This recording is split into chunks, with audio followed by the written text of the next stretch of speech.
Yo, what's good, everybody? It is the Nicholas Prostagis Shuttle channel, and today is match preview for Chelsea versus Bournemouth Tuesday afternoon here in the U.S. Should be a really good game. You know, we follow up a few bad losses or a few bad draws with a result, a 5-0 win over Morecambe. Of course, not a good team, Morecambe. Absolutely not a good team, but there were some shady results in the FA Cup. Of course, you had a really poor result from Tottenham against Tamworth, I think. So there were some bad results from teams, but you know Spurs have been bad all season. So we're not Spurs, so we can't grade our performance with someone like Spurs. But there obviously was the loss from Arsenal in the FA Cup to Man United. So that's a big loss to have early in the season or early in the FA Cup run. Doesn't make it easier in the end stretch, but we'll have to see what happens as it gets longer. I think that FA Cup replays should be a thing still. I think that they shouldn't have gotten rid of that. I think that it helps out certain teams a lot. Like certain smaller teams, it should help out. Especially for teams like Tamworth, they miss out on millions of dollars. That should have benefited him for the future. And now they don't get that, which sucks. It absolutely sucks for them. But we move on. We progress.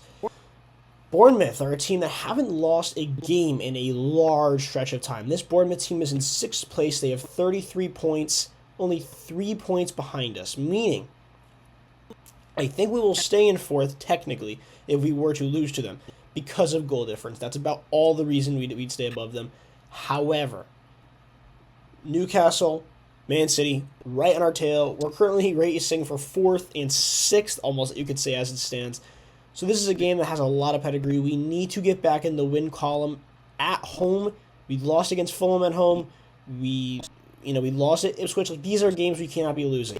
So this game against Bournemouth is a must-win. There's no other result. At this point, I can handle no other result.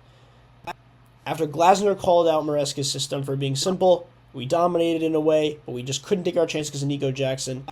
Newsflash, I've got him starting again.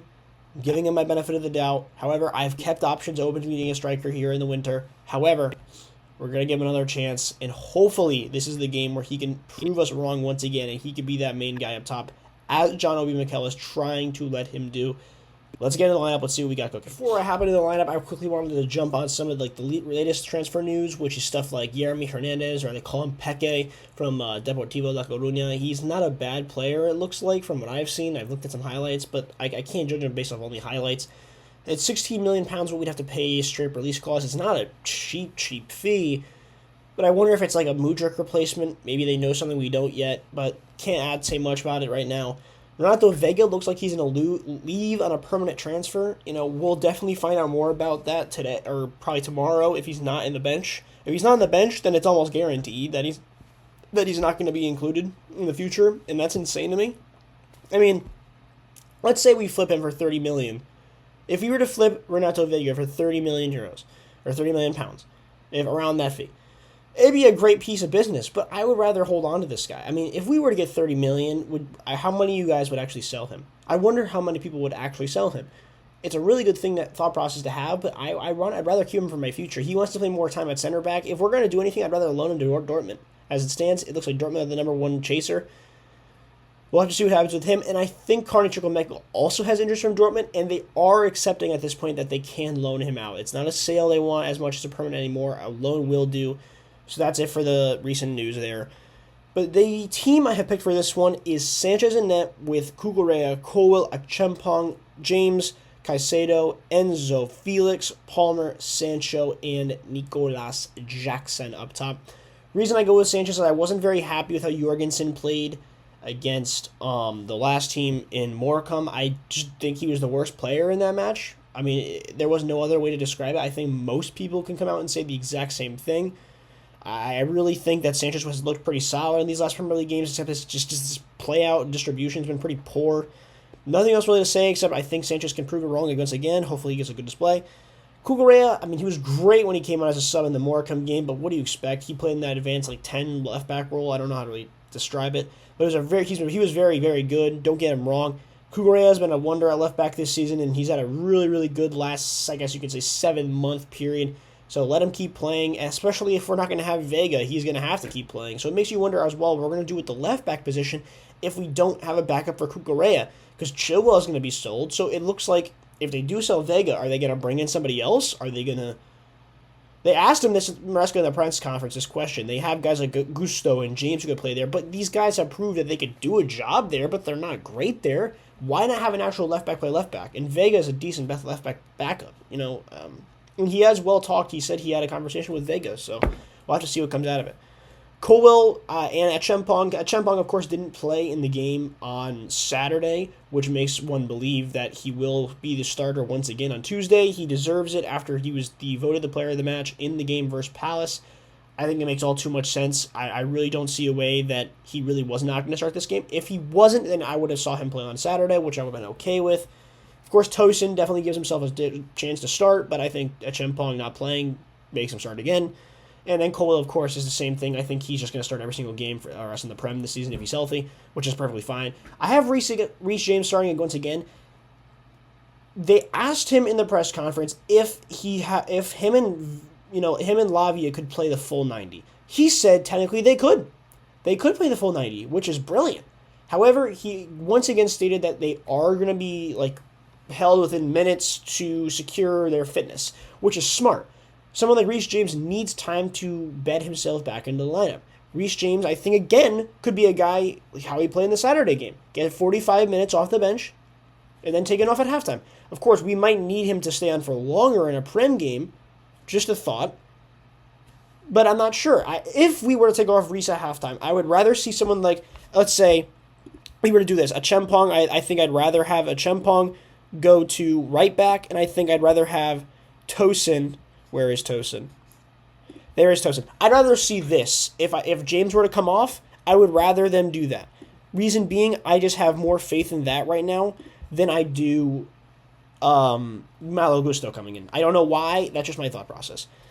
Enzo Fernandez and Caicedo stay in the midfield. The reason being is I think that they will probably use Lavia the opposite. I think they might use Lavia as a closer if he were to come in than a starter. I think that's the best way to handle this match for Lavia. Let's say Enzo might not be doing enough. Caicedo, I think, would be fine. I think Caicedo's going to play the full 90, I think, and guaranteed in this one. If someone's going to come off, it's going to be Enzo. Enzo and Caicedo have been brilliant, you can say, for most of the season, if not 3/4, maybe full of the season.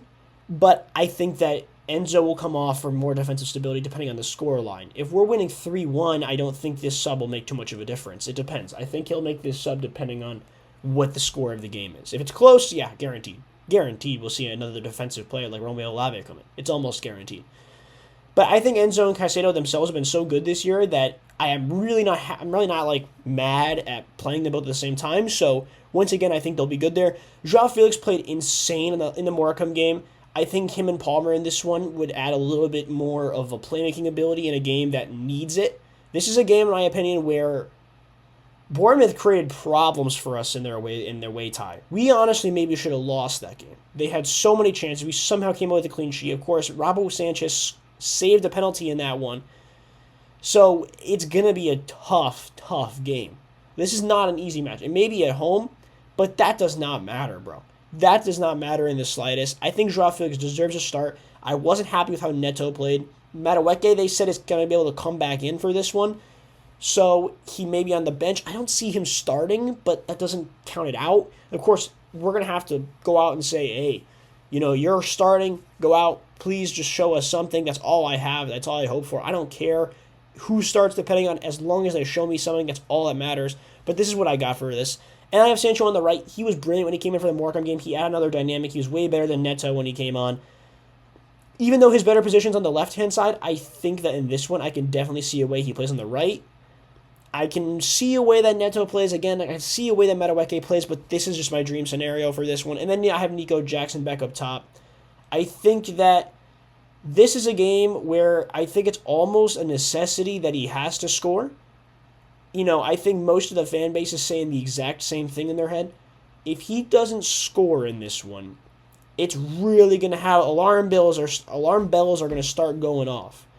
It's almost going to be like a panic siren. We need a striker if he doesn't sign. Of course, he has 9 goals this season and 3 assists, I think. Brilliant stuff from goals and assist wise. But it's been a very rough stretch. He hasn't scored, I don't think, in his last 5 to 6 games. He hasn't scored, I think, since the Brentford tie.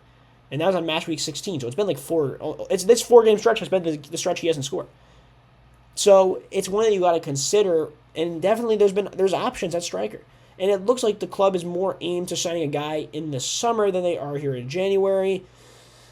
If he doesn't score this one, then Marguiu might have to start getting chances. And, well, Nkunku is not going to get the chance. We've already said multiple times what Nkunku is. Guiu, I think, might deserve more of a chance at striker than someone like Nkunku at this point. So that's it for my lineup. I'm not 100% certain, of course, is this what Maresca's going to do? I think, if I had to assume, I think that the main positions I will be wrong on is I'm not sure if Reece will start at right back. I'm not sure if we'll see Joao Felix start. I think he won't start Joao. There's just no way that ends up being true. Someone did in the press conference as well suggest that Palmer might play on the right.